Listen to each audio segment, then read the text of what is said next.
That's where I. Right. Yeah.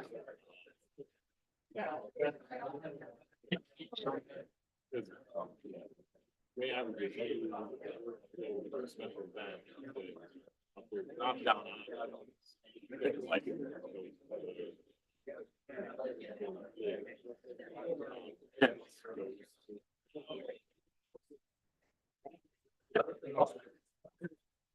So really. I think it's possible.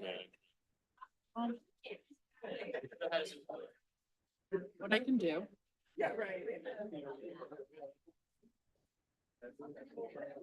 Yeah.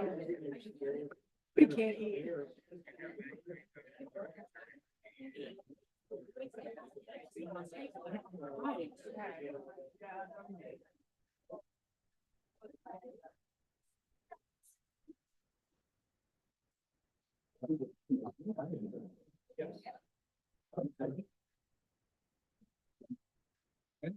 Yep. Thank you. All right, the time is 7 PM. We'll call this meeting to order. Would everyone please rise for the Pledge of Allegiance? Allegiance to the flag of the United States of America and to the republic for which it stands, one nation, under God, indivisible, with liberty and justice for all. Madam Clerk, can we have a roll call, please? Mayor Pulaski, Here. Della Penna, Here. Trustee Domke, Here. Trustee Forsythe, Here. Trustee Lanisa, Trustee Prokowski, Here. Trustee Trejo. Here. We have a quorum. We'll move on to presentation of the prepared agenda. Is there a motion to approve the agenda? So moved. Second. Any discussion? Seeing none, all those in favor, please signify by saying aye. Aye. Opposed, nay. Any abstentions? Seeing none, that motion carries. Move on to officials and staff reports. And so, under my report, I'm very excited to recognize the Lions Club and the return of the Police Officer of the Year Award and Firefighter of the Year Award. So I'll invite the Lions Club representatives to the podium to give their presentation, and we'll start with Brian Terminero, if that's okay with you.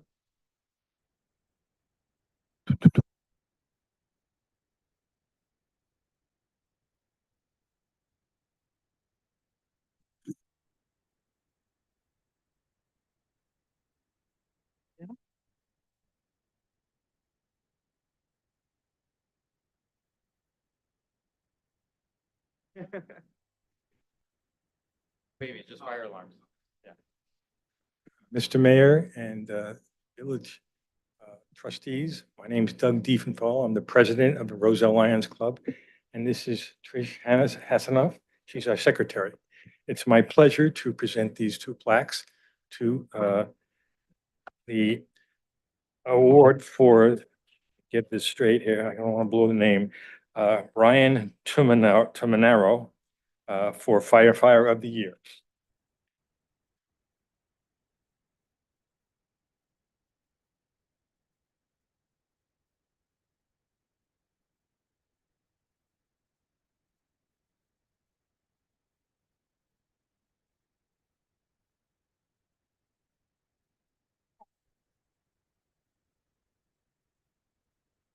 Mayor Pulaski, trustees, thanks you once again for bringing this back. Lions Club, we appreciate you bringing this back.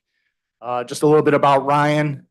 Ryan started his career here in Roselle back in 2017. Almost coming up on 8 years here now. Full-time with us in May of 2019. Just a few things about Ryan and a little bit about this award and the meaning behind this award. He's selected by his peers and his coworkers. It doesn't come from staff. And I think that's what's important about this award. It comes from the people that he works with that truly know his demeanor. A little bit about it. It's presented to any member of the fire department who's exceeded expectations of their fellow employees. An employee must have demonstrated outstanding merit and performance throughout the previous year. This can include, but is not limited to, exceptional community involvement, enhancing the development of the fire department, continual professional development, and committing to their job. Just a few things that Ryan has done to expand on that. Ryan oversees our radios and our communications equipment, which we're currently turning a new leaf and hopefully have some new radios here within this year. Ryan runs our CPR program for the community, which does an exceptional job reaching out to the community, and helping people help us with those significant calls. Ryan just recently facilitated our bunk room renovation and coordinated that. He serves on our pension board. He serves on our 2% fund board. He's also filled in as the EMS coordinator while we were absent of that position for almost a year. Just some of the certifications that Ryan has: structural collapse operations, confined space technician, company fire officer, trench technician, rope operations, vehicle machinery operations, fire apparatus engineer, instructor 1, and hazmat operations. I think the biggest contribution Ryan has made that I've seen since I've been here, we've been without a company officer on his shift. And Ryan has stepped up and filled that role, mentoring and basically leading his company on that shift. So with that, I think it's well-deserved. Ryan, congratulations.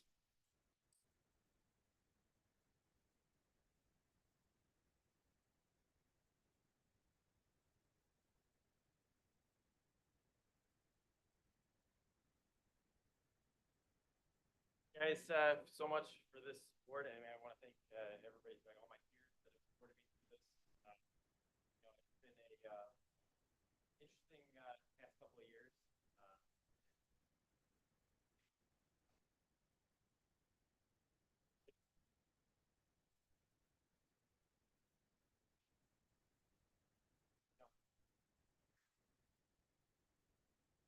Pro.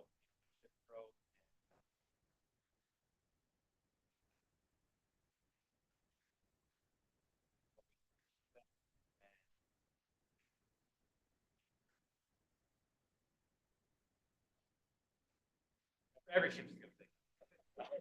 So I definitely appreciate they definitely make so, and then everybody on the department.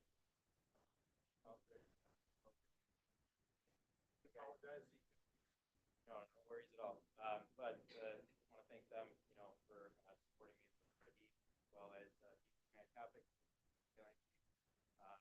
Always kind of, he's got my back. So, and I also want to thank my family. So thank you, everyone who showed up.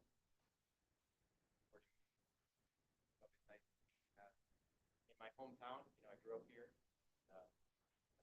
serving. I want my family.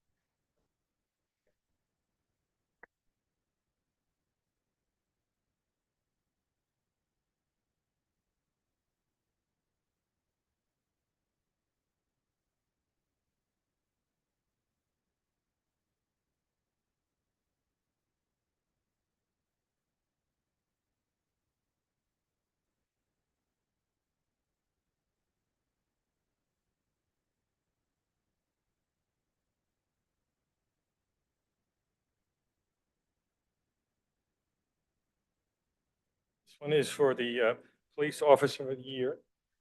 Andrew Highland. Yes. Andrew Highland.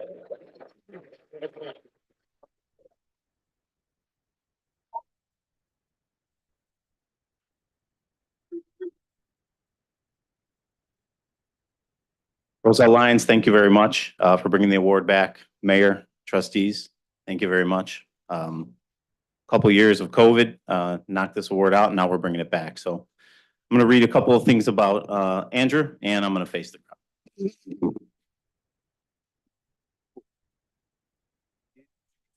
crowd. Nice. Officer Highland was nominated for the 2023 Roselle Lions Officer of the Year Award by Deputy Chief of Operations Rob Gates. Deputy Chief Gates' nomination stated the following in summary. Officer Highland was hired in April of 2023 after completing field training early, he continued to impress me. When I was a street sergeant, Officer Highland worked on my shift for a short period of time while he was in field training, and I found him to be an extremely proactive officer. Officer Highland constantly searches for and seeks out law violators. Officer Highland has made a number of significant arrests since being hired by the Roselle Police Department. Those arrests include a large number of drug arrests, as well as arresting individuals in possession of illegal firearms. Officer Highland constantly strives to improve his skills. He comes to work with a great attitude and contributes positively to the Roselle Police Department. Officer Highland is an example of a proactive, hardworking officer. Officer Highland follows direction well and asks questions when appropriate. Officer Highland constantly steps out of his comfort zone to improve his skills as a police officer. I wholeheartedly agree with Deputy Chief Gates' assessment, and along with the Roselle Lions Club, I'm proud to award Officer Andrew Highland the 2023 Officer of the Year Award.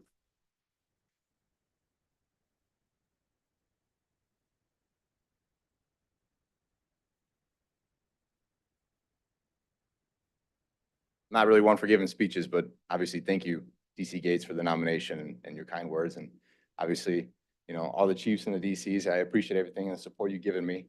I'm not a new officer. I'm new to Roselle, but, you know, it's with welcome arms, I was welcomed to this community, and I'm very proud of it. We have a good group of guys and girls we work with, our support staff, and I can go on and on about every individual that is on my team. But, you know, we don't do it for the awards. At the end of the day, it is nice to be appreciated, though. So this is going to hang high in my house, and I'll be very proud of it. And, you know, maybe I'll go for it next year too. You know, who knows? But keep the streak going and everything. So obviously, thank you to my family, my extended family, everyone who's here right now, and all my friends. I appreciate all the support you guys given me. Obviously, I'm never home, and I'm always here, as most of you all know. So that's about it. And thank you, everyone, for again giving me the support of coming to Roselle and trusting me from a different department that I will do the right thing and obviously make this community safe. So that's about it. So thank you, guys. Thank you very much.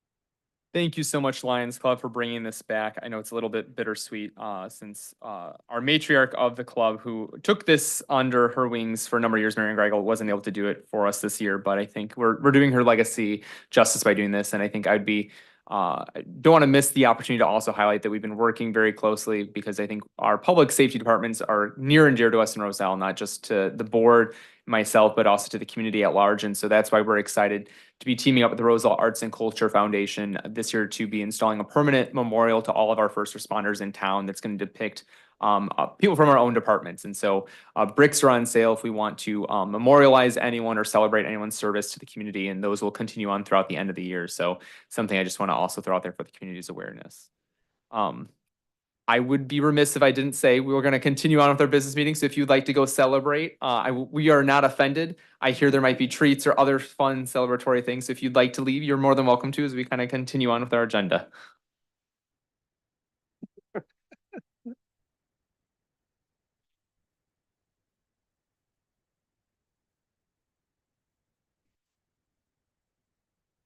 we had treats, maybe they'd stay. For a moment.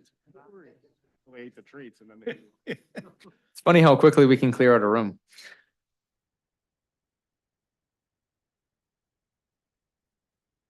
Before moving on with some of the other official items, we have our last Concert on Main series with the Roselle Park District happening this Thursday. So hopefully everyone can join us again for our last concert on Main Street. Obviously going forward, it will be a much different scene once we finish the pedal porch and plaza projects for next year. And so that'll be a great opportunity for us to keep parking open for our businesses on Main Street while still having entertainment that everyone comes to enjoy on Main Street. I know last I heard from our crowd estimators on the force, we were expecting somewhere between 400 and 600 people on Main Street over the last couple of concerts. So I think that really speaks to the hype that's out there and the enjoyment that people receive from that. Continuing on with the items under my report, I'd like to have the board entertain passing an ordinance to amend the Code of Ordinance, Village of Roselle, Illinois, limitation on the number of licenses covering the sale of alcoholic liquors in the Village of Roselle to increase the number of Class T licenses, which is a gaming license, from 17 to 18 for 1913 restaurant. Is there a motion? Moved. I'll second. Is there any discussion from the board? The owner is here. I know we discussed this at our previous meeting before putting this on the agenda. It would be in a room that's off the main dining room, so it wouldn't be intruding on the current kind of vibe of the restaurant, so to speak, for lack of better words. And I know the owner has intentions not to make it a kind of Vegas style, as you see in some other restaurants, highlighting what's going on there and whatnot, to be a bit more discreet, we'll put it, I think is the right word to put it. So any questions or comments from the board? Yeah, can we have a roll call, please? Trustee Trejo. Aye. Trustee Domke. Aye. Trustee Delapenna. Aye. Trustee Forsythe. Aye. TrusteeRakowski.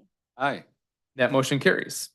In keeping with that theme then, I've received two different inquiries and we'll take them one at a time that I just wanted to bring before the board to kind of get a pulse on their perspective on it before anyone move forward with a application.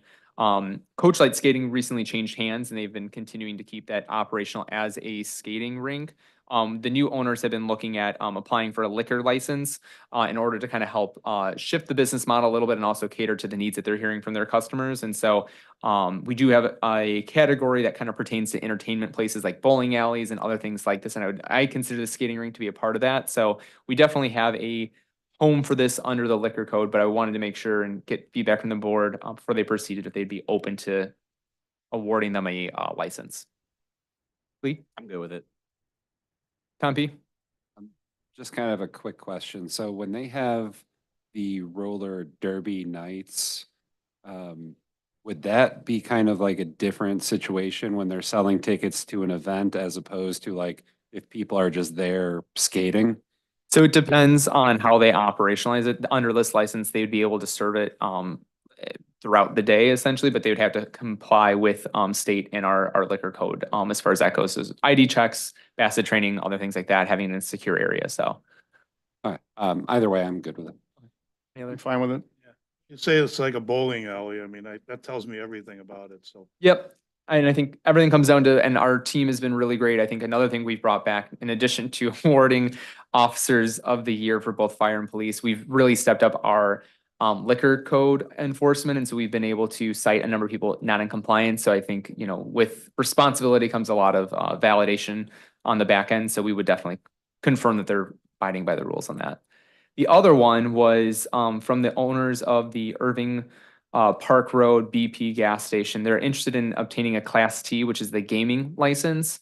Under current liquor code, the way that we regulate it, we tie it to liquor sales and serving. And so that's been something that I know, at least for me personally, I have an issue if you're required to sell liquor to consume at a gas station, which means you're really driving somewhere in a vehicle in a pretty extreme way compared to a restaurant and whatnot, in order to also have gaming. One thing that we have an opportunity for, though, under our current status as home rule is to maybe evaluate splitting up both the alcohol component and the gaming component. That's something that currently we had to do under our prior state. So before having legal look into this a little bit further and give us their opinion and recommendation, just kind of want to get the board's opinion if they were just outright not interested in exploring this, or if they see this as an opportunity to maybe evaluate how we license gaming in the village going forward. Tom P? I think what you said is an excellent idea. And if this is an opportunity to explore that further, I think we should pursue it. Any other thoughts? We have some other people that have these licenses now, like on the corner of Gary and Lake, right? Correct. So there is something called a trucking stop policy. I'm trying to think of, or sorry, state law for trucking stops that gives them a special carve out for this type of situation. So the Lake Street one falls under that. There is a gas station on North Roselle Road and that does have gaming, but they don't they have some other limitations on what they can do. So This is totally unique to the other two. it's a little bit different. Yeah, exactly. That's why I think it's worth us maybe revisiting it just because of the way that we had set it up before. So Lee? I'm good with revisiting it. I was going to ask the same question about Lake and Gary, so it's good for the clear. Yep, absolutely. All right. Yeah, I'm good with looking at it and finding out what regulations we would have and move forward with that. In this case, and that's perfect. So we'll advise the Coach Light operators that they want to proceed with the licensing process with the state, that they can proceed with that, and we'll bring that to a board at a future date. For the BP, we'll let them know, but that'll be a longer process. We'll include that as part of our liquor code revisions that we've been working on. I know they were tying this to a redevelopment effort on their parcel as well. So this is just gives them some clarity about how much they want to invest in terms of time and effort on maybe giving us some redevelopment options to consider. That's all that I have under my mayor's report for this week. Is there any village trustees that have a report? Got to give kudos to this house walk for the garden club. I mean, I'm sitting right next to the gentleman here whose wife is in charge of the whole gig. And I don't know how many, 400 and some people? 430. 430 Rosellians Rosellarians participated. It was a great event, man. You see people walking around all over the community looking at these houses. And I gotta tell you guys, if you ever get a chance to go on this house walk in 2 years, unfortunately, you would be amazed at what a backyard looks like as you drive by their front yard. And you go, holy Christ. It's amazing what they've done in their backyard. There's actual paradises in backyards of Roselle. So thanks to Garden Club for doing all that. And your wife, Tom, for putting it all together and heading it up. Thanks. I'll let her know.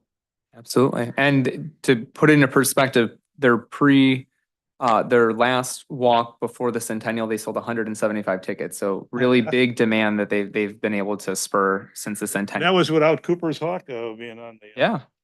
the route. Any other trustee reports this week? Seeing none, village clerk, village attorney, village administrator.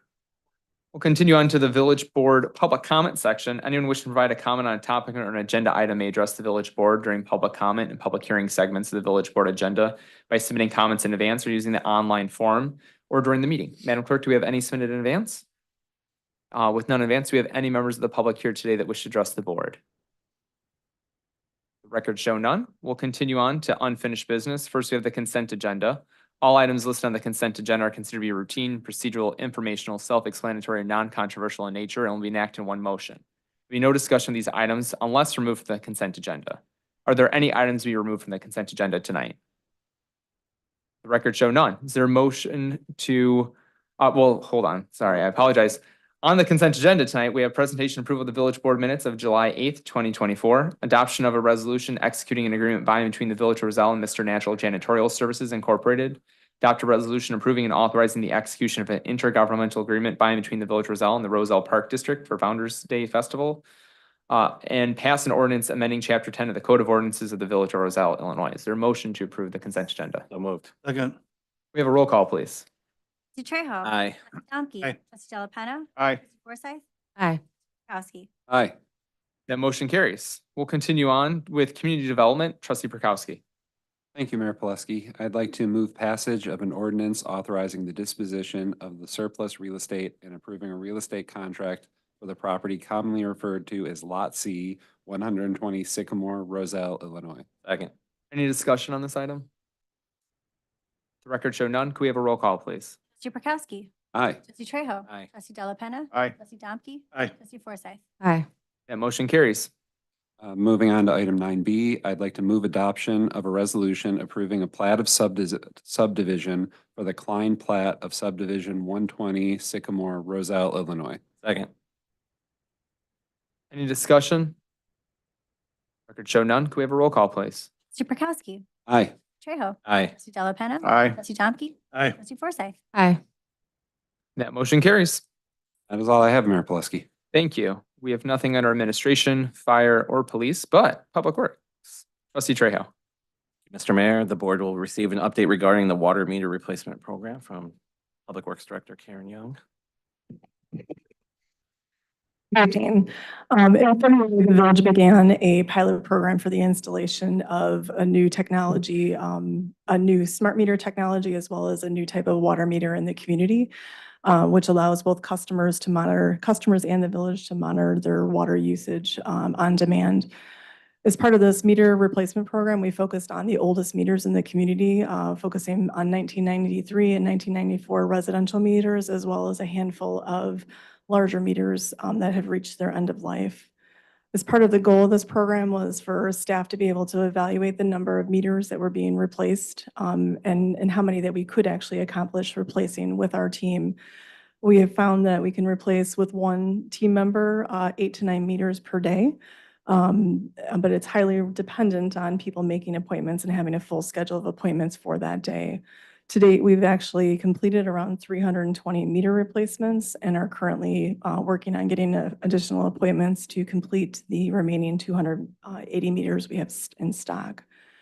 Appointments for this program have been streamlined through mailing letters to property owners. Those letters include information about the meter replacement program, about the new technology to be able to read your own meters, as well as FAQs regarding water leaks and information about making appointments.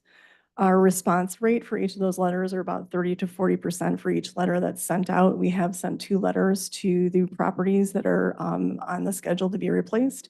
Our next steps include a 3rd letter, which will be sent out notifying them if the water will be shut off if we do not make appointments and get those meters replaced for those properties.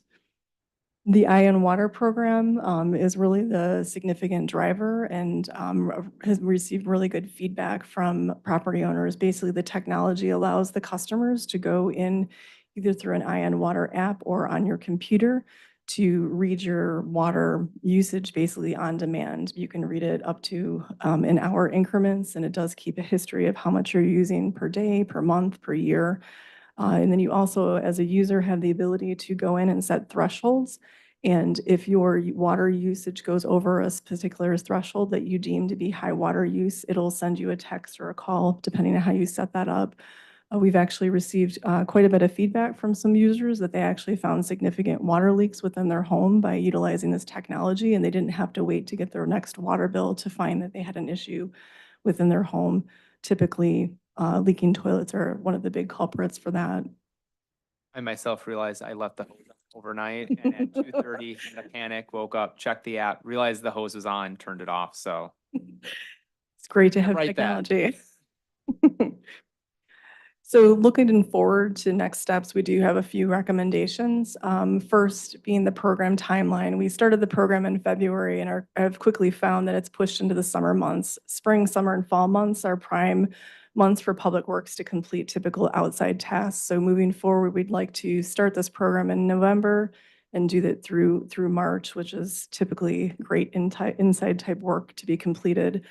In order to do that, we'd like to propose purchasing additional meters now through some additional funds that are available through the water account to have those available to start that program in November and to kick that off and be successful in getting that adjusted over the winter months. That change order being recommended is in the amount of $77,000. Our vendor has held their pricing for water meters through the end of the year, so it would be the same price that we purchased in the end of 2023, and it would be able to purchase about 243 meters with that change order. Some additional recommendations, we're looking to place the order for our 2025 meters yet this year, with the goal of having them being delivered after the first of the year in the new fiscal year, again, to set us up to be able to have those meters in stock right away at the beginning of the fiscal year to complete our second half of our program. And then to summarize all of it, we're looking to take this program from November through March and bring it back to Village Board with recommendations and a final recap on our recommendations moving forward with the water main replacement program. So I'd be happy to answer any questions you have. Are there any questions for Karen at this time? Wayne? Priority is older homes first. Is that how you're doing the?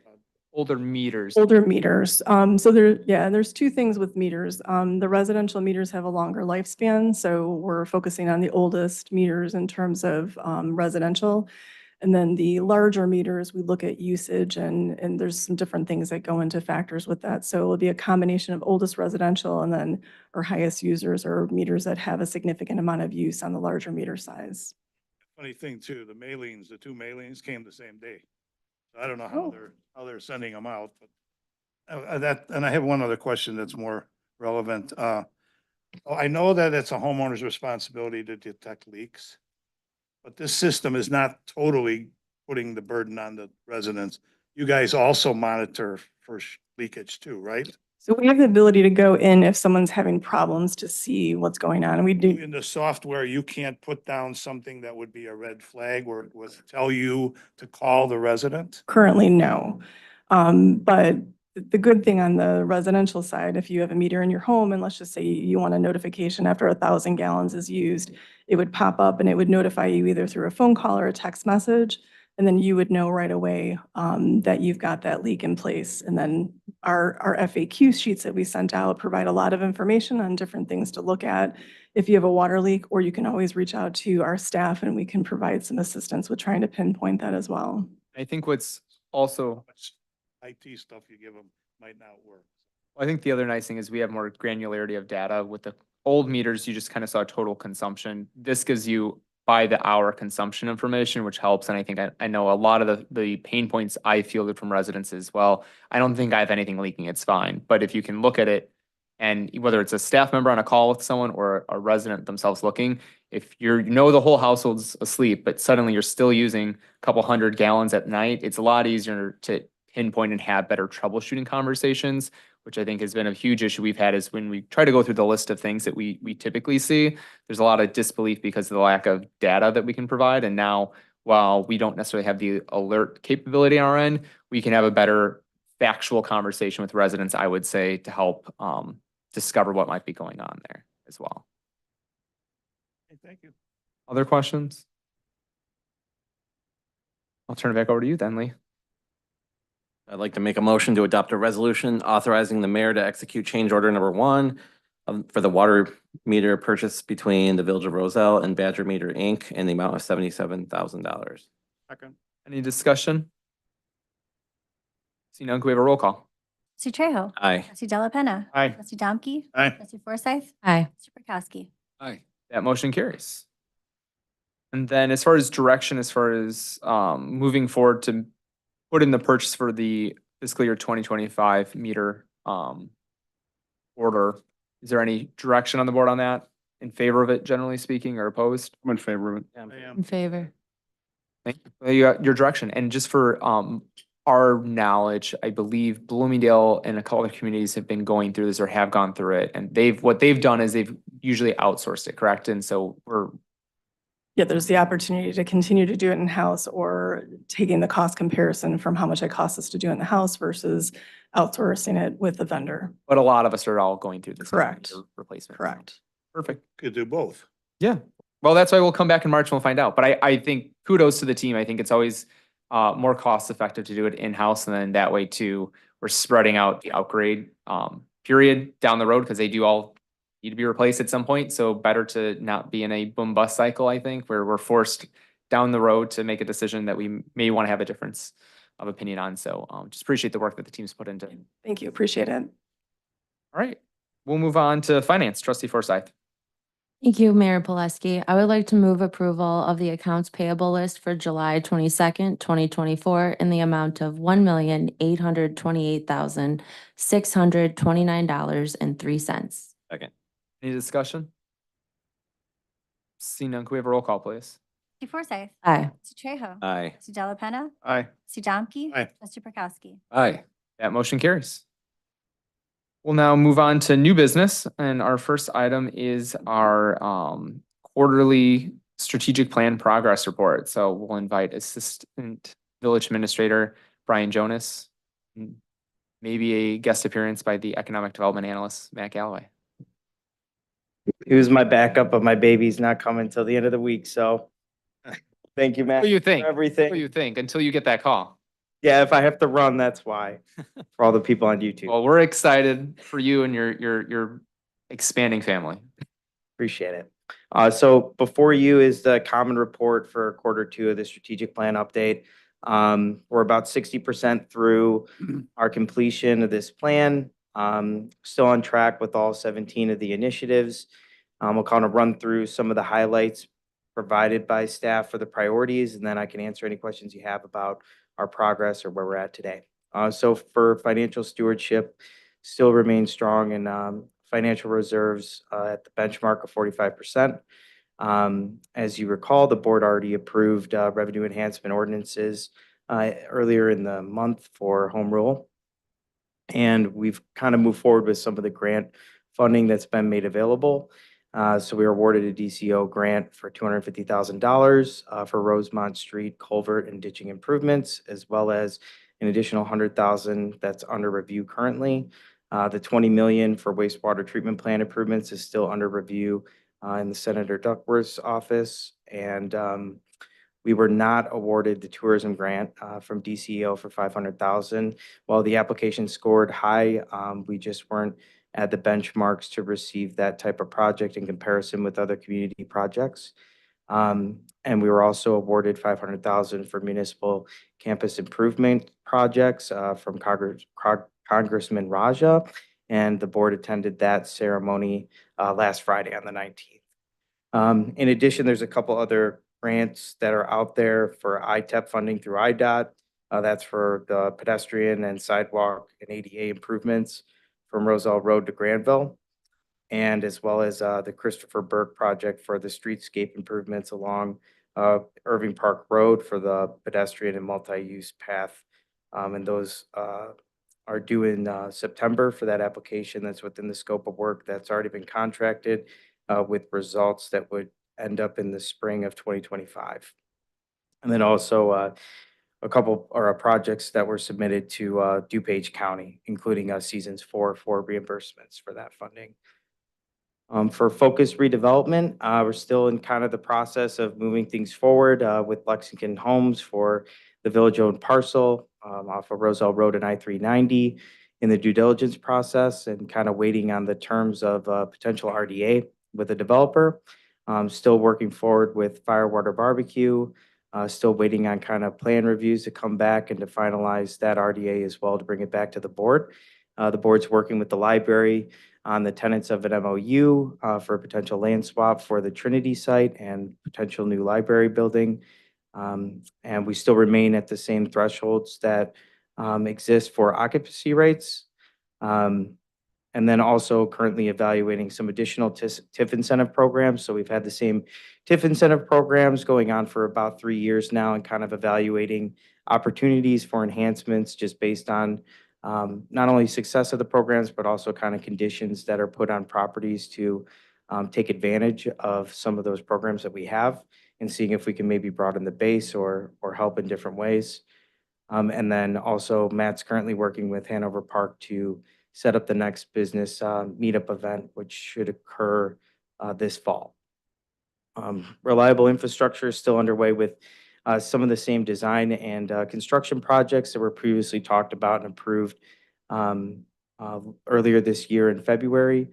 So everything's going as scheduled. And then obviously as other construction and design projects come up this year, staff will be presenting that back to the board. And then pretty significant highlight that Public Works has led an initiative regarding asset management solutions with staff and have kind of dwindled those vendors down to the top 4 solutions. And we'll be kind of evaluating that potential implementation through this year's budget process for next year. For operational sustainability, we onboarded a new HR generalist back in April. This is the person that's going to be taking on a lot of the HR initiatives that were under disruption while we went through that transition. And then as well as the new IT manager that came on board earlier this year as well, kind of going through his first municipal cycle with our budget process. So we're kind of on hold with that technology assessment, but that will be completed by the end of next year. But we are still moving forward with the implementation of significant software in the village to help with staff time and just enhance the customer experience. And that includes Cloud Permit, the village's new building permitting and code enforcement and zoning inspectional software, as well as FOIA software that we implemented this month and still launching the village's record retention software, Laserfiche. It remains ongoing. So under customer experience, to touch upon just communication strategies and policies that we're looking to enhance. So kind of looking at some of our planning and just structure surrounding our communication policies to just better not only engage with the public, but also internally just have better guidelines surrounding our communications and just kind of creating better boundaries and just guidelines for staff that oversee that function of the village. And then a pretty significant highlight of the administrator's cultural values project that was completed just really last week. And right now we're in the stage of going to be communicating that out to the organization, as well as come up with kind of a procedure and strategy surrounding implementation of what those values mean internally to staff and how it can enhance our procedures, but really also impact the customer experience as well. So I plan to present, well, Matt will probably present the next quarterly update in September on my behalf. But I will be happy to answer any questions that you have right now. Thank you so much for the update. And I think as always, it's a link on our dashboard, but for those of you at home, we do have all this information available on our comprehensive plan, our strategic plan metrics dashboard, where you can dive into each of these and see live where progress is being made on these. So some really good visuals and ability to track things on demand. So any questions from the board? One. Yep. I mean, this is a tremendous amount of information that you put in to do this. Are we seeing more hits on the dashboard? Do you know? Is it pretty much flat? Emily, I don't know if Emily can answer that right now. I think it's remained pretty flat over the last couple months, unless she can tell me different right now, but we haven't seen significant increases in the dashboard. I mean, we publicize it through our newsletter, through multiple publications, our website here during these meetings and everything else. But I think it's something that a lot of communities kind of struggle with too. We're not the only ones that deal with kind of a flat base for public engagement with the dashboard, but we monitor it. Thank you. Answer TBD. Wayne, did you have a question? Going. Of course. I have do we go for that grant again next year since we scored so well?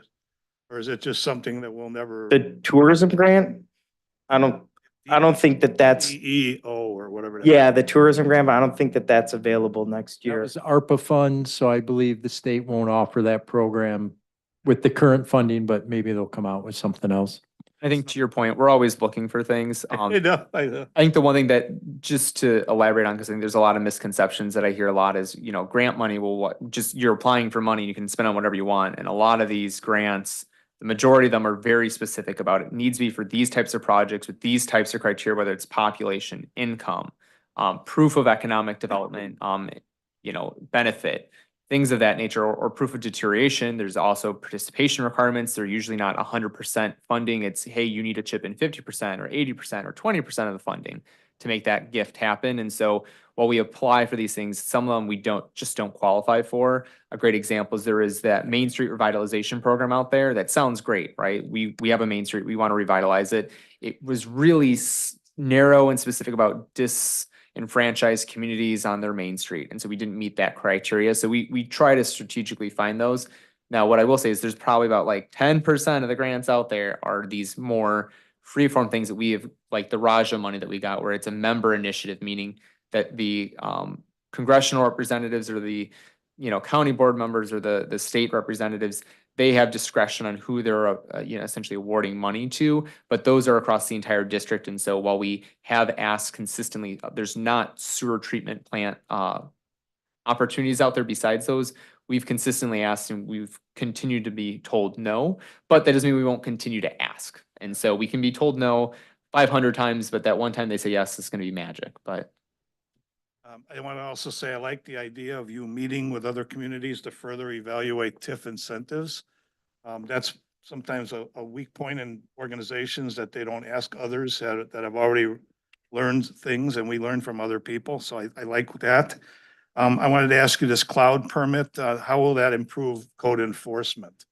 I mean, you still have to have boots on the ground to report. Of course. Right? Yeah, I think, well, it's a couple things. One, it's internal operational efficiencies. So it's easier to manage and track just the volume of requests that we get, and then to schedule necessary inspections. So it's easier to manage the program. It provides better visibility surrounding the data of how long tickets or code enforcement inspections are taking, or like trends that occur, where we can categorize it by type of concern that's reported. And then for the public itself, it will replace our current kind of online form and create kind of an interactive portal that allows for easier submission. And it should help, in my opinion, deter some of the same concerns that we get for properties. So the public should be able to know if somebody's already submitted a concern over the same property anonymously, So maybe that helps too with some of the triaging that involves managing the forms that come in through our website right now. So there's a lot to learn with it. We expect to have the hard launch start this week. So we'll be learning along the way and getting feedback from the public as well and making tweaks for that. Oh, go for it. So the Lake Street corridor zoning overlay. The way I get this information, and we get this sometimes, it's kind of like piecemeal. This is gonna be this is gonna be that. So, Mayor Pulaski, have the mayors gotten together from Bloomingdale, Hanover Park, and anybody from DuPage County to try to have an entire plan for Lake Street? So We could all discuss what's the next 5-year plan for Lake Street, and maybe that way acquire different things that we might have to do strategically. So our staff is or was in very in-depth conversations on a comprehensive Lake Street strategy. That group, I want to say effectively is dissolved over disagreements over what that future is. So I think while it's always great to work intergovernmentally, we're also 4 different groups that have very different visions of what that could be. And so while I've had individual conversations with those groups, I think there's different motives across the board about how we push forward on some of those things or not. What I will say is I think staff has done a good job of making sure that within Roselle's jurisdictional boundary and adjacent to it, we continue to move on that vision. And so I think there's been a lot of momentum we've been able to drive in terms of some of the economic development activity for the south portion of Lake Street. So Any chance that we have a peace program between everybody and we agree on anything? I'm not optimistic about that at this point, because again, that's 4 different bodies are now gonna have to vote on the same language and whatnot. And so I think while we had good conversations as staff, I think we still have good principles that we can adhere to and abide by.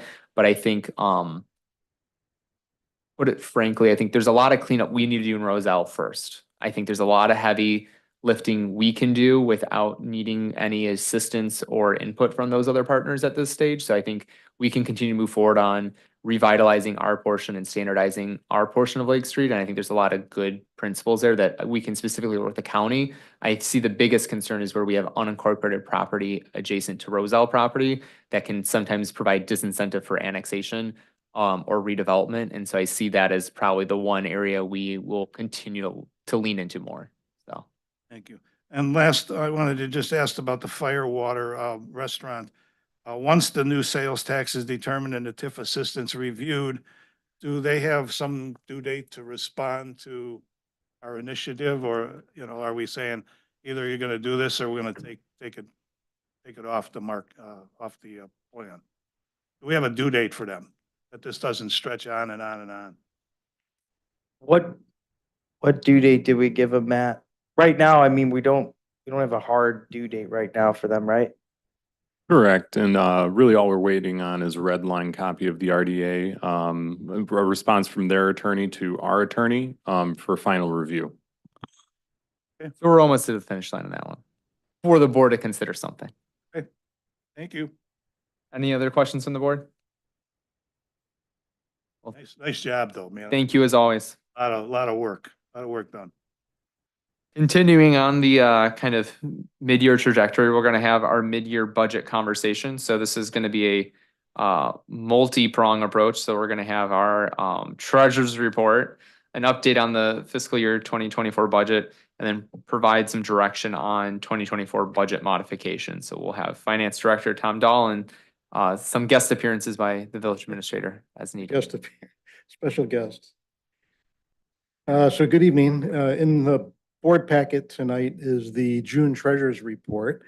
And so through the end of June, revenues and revenues are at 49%, expenditures are at 48%, almost even, giving us a surplus of just under $300,000 through June 30th. On page 2 of my report, 139 of the PDF packet, you can see there's several revenues that are below where we expected through June. Sales tax revenue, it's currently about 4% over 2023, and we had budgeted at 5%. So it's within range. It's just a little bit lagging right now. The local use tax is down more than everyone envisioned. I get a report from, well, IML does their annual update and kind of look at the future, and they get reports from the state. And that has been a shock to even those experts that local use tax has gone down. So we are looking at 2025 and thinking that's going to be even lower as well. So that's why that's lagging a bit. And for those not familiar with the local use tax, could you just explain that briefly? No. So that is the most convoluted. A lot of it is, so when you go out of state and buy goods, or you purchase them online and you are supposed to declare them, like one of the questions when you file your taxes, have you purchased anything that you did not pay tax for? And a lot of people answer yes. And so they have to pay the tax at that time. So we do see bumps through the, especially at tax time. A lot of it was the old, you pay sales tax for online purchases. And then that would go to the state, and then they would divide that by your population. So we would get that on a per capita basis. Now that pot is shrinking, and we're getting more sales tax through online purchases. First, it was the Wayfair Act, and then it was the Level the Playing Field Act that went into effect in 2021. So we're seeing more sales tax, but now lower local use tax. So in layman's term, local use tax is essentially our crazy state's formula to redistribute tax income they get from people that should have been paid, but wasn't paid, collected after the fact. And so we get some share of that. Correct. Thank you. Always less than. Thank you for that summary. And then finally, the cable TV franchise, that is starting to shrink like telecom has. So now we're seeing 10, 12% decreases per year. So you're starting to see that come in negative. On page 4, you can see salaries expense is about $251,000 less than expected. So that's the majority of that overage, that surplus that we have of $300,000. Water and sewer fund, for the month of June, which was for May usage was down about 2.7% from the prior year. A lot of this is differences in the number of billing days. You'll see in the report for July, the June usage was down considerably, and that was, I believe it was a very wet month. In fact, if you look at O'Hare numbers, the difference between the years was very minimal, but when you look at our area, we received 3 to 4 times the amount of rain that we did in June. So you'll see that next month. So revenues there are at 46%, expenditures at 41%, with a surplus of about 424,000. That's why Karen Young came up to request that extra 77,000. We do have some savings there to use. And then both divisions, water and sewer, about 41% of budget. And then on page 10 of my report, I added another chart. That's page 147 of the packet, just to show for your pleasure, if you want to look at these stats, the monthly vehicle count in the commuter parking fund. So this is a combination of daily fees and the number of permits. You can see 2022 was down, and then 2023, we kind of doubled the numbers. 2024 is coming in, starting to plateau a bit. Don't know if that trend will continue or if that's just an anomaly. We expected parking to continue to rise, and it's starting to plateau a bit, but we'll see that when we get to next year. I know we talk about providing more information on daily fees or eliminating the permits. We'll get more into that, but I wanted to just tell you that was a new chart that I threw in there just for your information. That's all I had for a summary of the treasurer's report. All the other charts and everything in there are the same as always. But if you have any questions just on the treasurer's report. Any questions on the treasurer's report tonight? And Cook County actually sent out the tax bill on time. Yes, they So did. we'll That was- see how that plays yes. out this year. Yeah, well, hopefully we can make that 2 years in a row next year. Absolutely. Well, and I think as another PSA, I know with it being property tax time, the village, the way we assess or we levy our property taxes are by setting an amount that we want to collect, and then the assessor's office determines what that right rate is based on property valuations. Typically in Roselle, we're about 10% of the property tax bill. So we're not a huge mover and shaker in that regard, but also this was a year where a lot of property reassessments were made. So that could be a huge driving factor and not necessarily indicative of our operations in that regard. In fact, our increase was very modest last year. So just something as a PSA as we get to that kind of tax bill season. It's not something I look forward to or enjoy doing, but I do enjoy having roads. All right, then should we move on to the mid-year budget conversation? So there's a memo in in the packet. As I just said, the village's overall financial picture remains stable. Personnel costs are trending a little bit lower because of vacancies. And we have a surplus of about 300,000.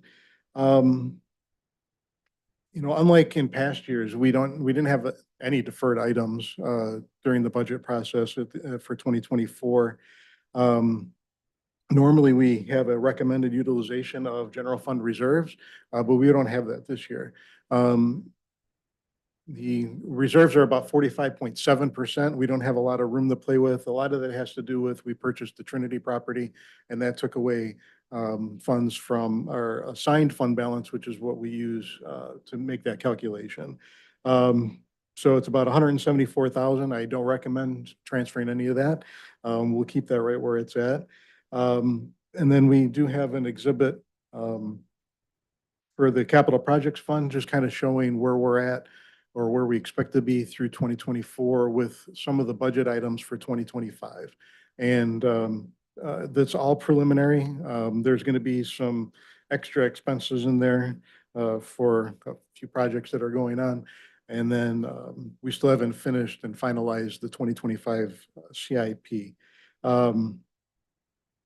It does show the 3.3 million of the new home rule sales tax. So it is in there. There'll be decisions to be made about keeping that and using that for future projects, especially as we mentioned seasons 4, trying to get that done, and some of the other projects that we have. So we do have some big projects in the future that we'll probably reserve that money for. There are 2 items that we're going to defer, taking no action on right now. As I mentioned, the commuter parking fund, and then Star Chase. And the Star Chase is the pursuit or non-pursuit, the kind of GPS tracking of a vehicle that takes off. We'll be discussing that during the 2025 budget. So really the only staff recommendation that we're looking for feedback on relates to backfilling a position in Public Works. So the fleet and facilities foreman announced his retirement in May of 2025. So we would like to hire somebody earlier to give them 6 months of working together. This is a position that's very important, and being able to get his knowledge and download all the things that he knows about our facilities and what he does for this new person would be very helpful.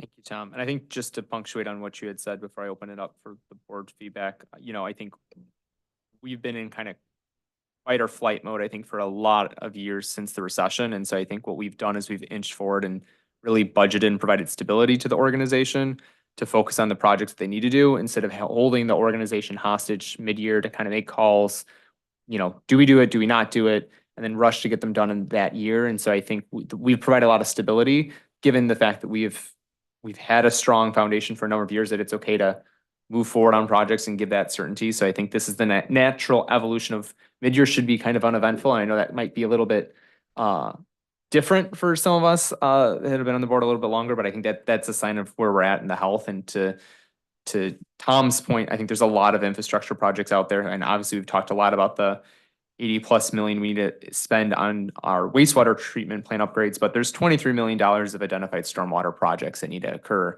or should occur. And so I think there's a lot of things that we're going to be considering in the future. And so I think that we're prioritizing and evaluating these things pretty logically from that side. Going through the items, I do want to go through them one by one.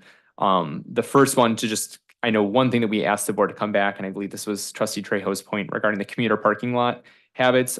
There was a recommendation during the budget to maybe reconsider how we authorized or did permitting for that, and we didn't decide to make a change at that time and to evaluate at mid-year. Staff's recommending no change at this time to continue to evaluate what happens with the apartment complex getting built and other things. We did deploy the Park Mobile kind of enhancements that the board asked for last budget cycle. So is the board in concurrence with staff's recommendation to kind of keep permitting for the parking commuter lot the same? My resident commuter, I'm looking to you first, so. I guess former resident commuter. Sorry, now that I'm saying that, I'm like, oh, wait a minute. Any other thoughts on that one? Keep it the same. All right, and then moving on down for Star Chase, I know trustee Domke, this was something that you had asked us to kind of evaluate, and we said we'd bring it back at mid-year. And so with staff's recommendation to kind of continue to have that conversation part of 2025, I think the big thing is the cost for deployment is for a single vehicle. We have a number of vehicles, so to invest it for one kind of puts us in an awkward position having technology that's maybe not being utilized or being able to be utilized in the field in the correct way. So is there any heartburn from the board about waiting till 2025 to have the conversation about the GPS? I think that's appropriate. And also if the police in in that period of time find out that this is more necessary. I think one of the things Mayor Pileski and I and the rest of the board and other mayors in the past have always put the police like in the top priority with equipment, whether it's cameras on cops or whether it's Star Chase now or other things. We've always tried to equip them because they keep us safe and they make Roselle a place people want to move into. So I'm glad if Star Chase is what you guys need. I think this board would be more than happy to keep you guys equipped.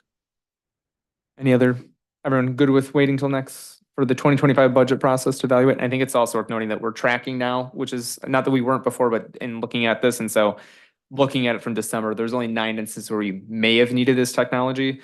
I think the fact that we're not necessarily the same kind of crossroads of like an Oak Brook or, some of these other communities where they have a lot more transient things going on, a lot more of these car thefts and whatnot, where that becomes a little bit more important. I think we're in a slightly different. We will ballpark, see. but we'll see. And I know the final one, obviously was the pulling forward of the backfilling of the fleets and facilities foreman, or triple F, so that we can have some more job shadowing on, while we still have him currently. So is there consensus on the board to move forward with that process? Makes sense. Yeah. All right, we've got consensus from the board on that. So anything I'm missing on the budget side? Staff? All right, well, thank you so much. We appreciate it. All right, well, that concludes our new business. Is there any village board public comment? The record show none. At this time, I'd like to entertain a motion to convene executive session for the purpose to discuss personnel, collective bargaining, real property, and litigation. No final action will be taken. We will adjourn from executive session. Is there a motion? So moved. There's a second. Second. We have a roll call, please. Trustee Trejo. Aye. Trustee Della Penna. Aye. Trustee Domke. Aye. Trustee Forsythe. Aye. Mr. Prokowski. Aye. That motion carries. Thank you so much.